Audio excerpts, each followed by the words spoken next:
Hello YouTube and fellow DC Comic fans. I'm Kelly One Shot, and today is Wednesday, January 9th. And you know what that means? It's New Comic Book Day. So I'm going to quickly go over and show you the new comic books that I got today, and the ones I recommend you pick up as well. We're going to start this off with Super Sons number 6, Attack from Tomorrow. And on the cover we can see Damian Wayne Robin is being attacked by what looks like another Robin from the future, perhaps? Though this Robin has blonde hair and a 5 o'clock shadow of sorts, but you can definitely see his suit is very Robin-esque, and he does have like a Robin logo there and a bat symbol on his belt as well. Don't know who this guy is, mainly because he's blonde. Let's see what happens. Maybe Damian dyes his hair blonde in this future. Who knows? But that is The Adventures of the Super Sons, issue 6 of 12. I mainly got it because I'm very curious to see what's going on with this Attack from Tomorrow thing. So let's see what happens there and see who this mystery Robin is. Okay, the next book that I got is Batman Kings of Fear, issue 6. I believe this is the 6th and final issue of Batman King of Fear, and it is more of a old-timey type of story with older writers and artists.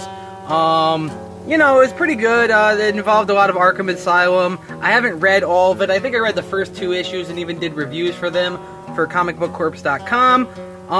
But I am a few issues back, so I can't exactly say what's been going on in Batman King of Fear. So let's see what happens in this issue, and for me, the last few issues as well. And now that it's out, it does give me more of a reason and an incentive to read all of the stories and see what happens. But that just came out today, so let's see what happens. And the artwork is very from, like, you know, the early 90s, late 80s type of feel to it. But it's really good. Okay, the next book that I got is Nightwing number 56, if we can call it that, which follows the adventures of Rick Grayson. Yeah. Nightwing was shot in the head by the KG Beast, and he doesn't want to be himself anymore, and he claims that he doesn't remember who he was, so he forged this new identity of Rick Grayson. And there are cops who have discovered Nightwing's old base and all of his old suits, and they are going around the city as Nightwing themselves, and I know the current villain is the Scarecrow, so there's that. There's my Infinity Gauntlet. Isn't that pretty cool? Just showing you.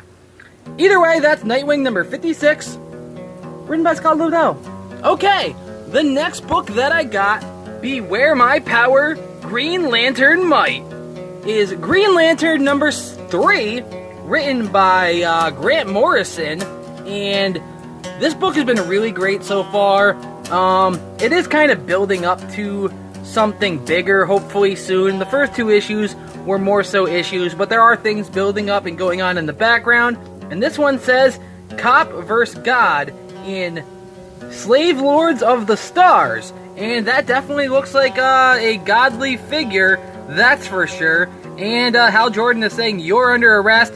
This follows the story of Hal Jordan, the main and best Green Lantern as far as I'm concerned. So let's see what happens in Grant Morrison's run of Green Lantern. This is issue number 3, so it's too early to really say what this story is, where it's going, but I can't wait to see where it's going, and I am looking forward to the ride, and the artwork is amazing.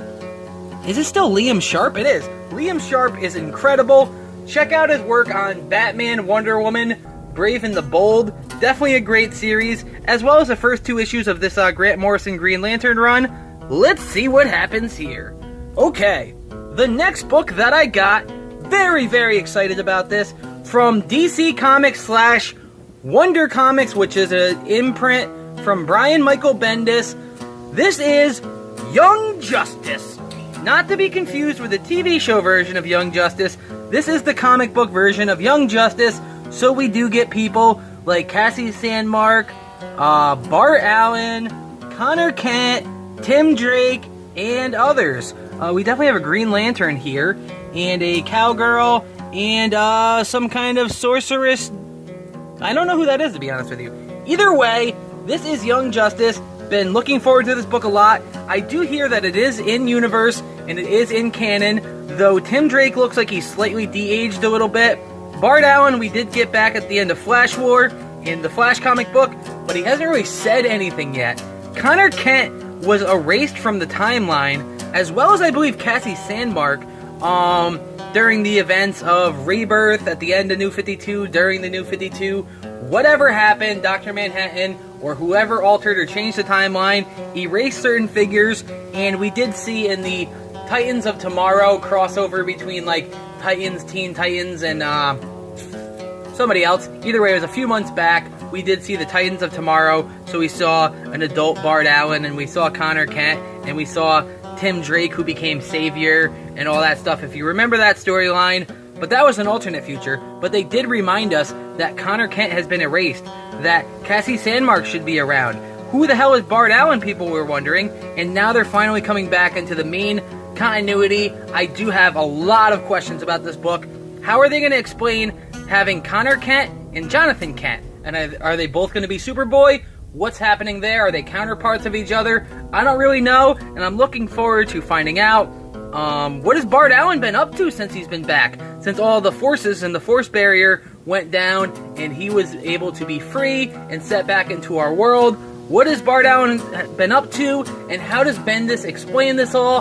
And does he keep it fully within continuity and within canon? I really hope so, because I am a big continuity person, and I love following this overarching story, and I'm really excited to learn more. There's so much to learn, and there could be a lot going on in this book, so I'm really, really excited about this. As well as, I just want to give a shout out, the Young Justice Season 3, Young Justice Outsiders, did just come out last week, within the last few days, on the DC streaming service, DC Universe. The first 3 episodes are out. I watched all of them. Definitely check it out. A lot of fun. Picks up exactly where they left off at the end of Season 2 several years ago. But do not confuse the Young Justice TV show with the Young Justice comic, because they're 2 different things. Either way, I cannot wait to see what happens in this book. Probably going to be the first one that I read. I'm just that excited. Yeah. Okay, the next book that we have is written by James Tynion and Scott Snyder, and that is Justice League number 15. I believe it is Escape from Hawkworld issue 2, but overall it is Justice League number 15, and we are dealing with a story that involves Hawkgirl a lot, Kendra Saunders, but on Thanagar, or it's either Thanagar or Thanagar Prime, we did run into Shahara, which is another incarnation of Hawkgirl, of Kendra Saunders. But how can the 2 exist and be incarnated at the same time? We also run into Kartar Hall, or whatever it is, who's the more Thanagarian Hawkman, and she's the more Thanagarian Hawkgirl, because they have different incarnations, and they've been reimagined a million times, and DC is trying to, and they did a really good job in the Hawkman series, explaining all these different origins and how they all coexist. But now we're also dealing with like either different universe versions or different planetary versions, but several versions of these characters are now overlapping and existing within the same timeline and the same realm. So let's see what happens. And Shahara and Kartar Hall seem a little evil, but that could just be perspective based. So let's see what happens in this book. Can't wait to read it. Can't wait to find out what's going on with all of that, because when you do add Hawkman and Hawkgirl and their reincarnation, it does get very confusing, and there's a lot of stuff to cover, tackle, and make sure they get right, and I really hope they do. And I trust James Tynion IV, and I trust Scott Snyder, so they are both amazing writers, so I can't wait to see what happens in this book. And this Justice League run that started a few months back has been really incredible. It was definitely really good.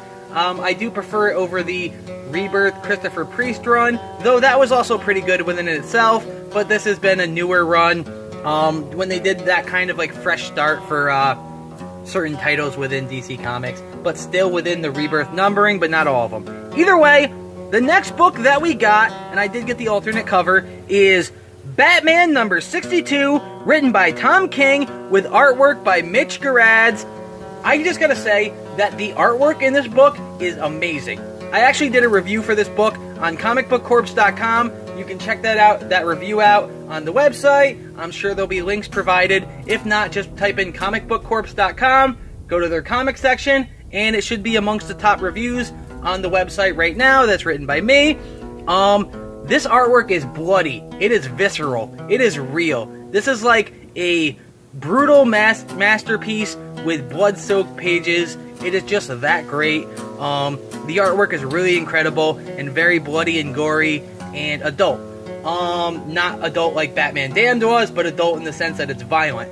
The story, since without spoiling too much, you're going to get Batman's perspective more than anything else. There's not much dialogue in the book, but it is Batman going through his mental process, how he handles the situation, what he's thinking about, and not just like the current thing at hand that he's thinking about and how he handles his task, but also the weight of all the other things that he has on his mind, like Alfred and him being attacked by what Alfred said was Bruce's father. We saw in the different bat suit, whether that's Flashpoint Batman, Thrill Kill, Earth 2, I don't know. It looks like Thomas Wayne Batman with the red eyes. Who's to say what universe he's from? Or maybe it's just Hush or somebody else just putting on a bat suit, because how hard is that to do? Either way, can't wait to find out more about that mystery, because Batman was attacked at the end of Batman 60, I think, or 61. And then we had the annual and we had the holiday break, so it's kind of confusing a little bit. But he wakes up captured by Professor Pig in this issue, and I'm just going to leave you with that and let you enjoy the rest of the book yourself. That's the end of my comic book haul. Either way, I want to say, I am Kelly One Shot. Take care, have a great day, and goodbye!